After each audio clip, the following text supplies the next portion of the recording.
Ilooban ng isang hardware store sa Iloilo City. Halos 2 minuto lang ang itinagal ng panghuhold up. Nakuna ng CCTV ang pagpasok at pagtakas ng 2 suspect.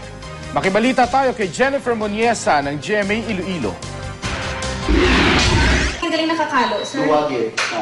Sinundan ng 2 lalaking nakasombrero ang isang customer ng hardware store sa Molo District, Iloilo City. Alas 10:30 ng umaga kahapon. Pumasok sila sa tindahan. Makalipas ang halos 2 minuto, tumakbong lumabas sa hardware store ang 2 lalaki. So mga 30 seconds, 40, mga pila, sir? 25. Napatakbo rin palabas ng tindahan ng ilang empleyado at tinangkang habulin ang 2 lalaking hold-upper pala.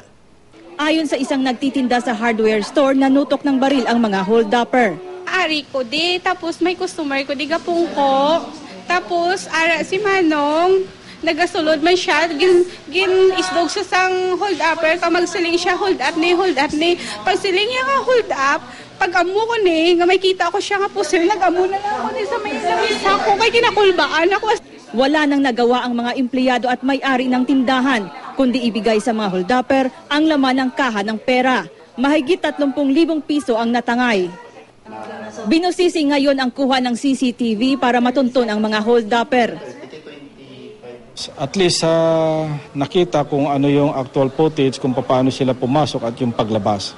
Kaya lang yung facial ng mga suspects ay hindi ho natin mamukhaan dahil medyo may kalayuan sila doon sa may CCTV. Hinala ng pulisya mga miyembro ng organized hold-up group ang mga salarinan ng bibiktima ng mga hardware store.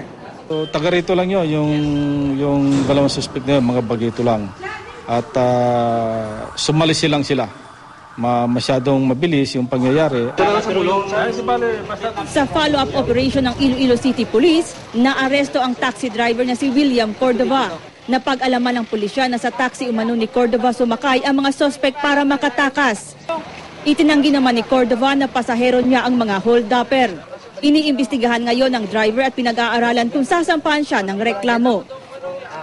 Jennifer Moniesa, Nagbabalita, Pilipinas.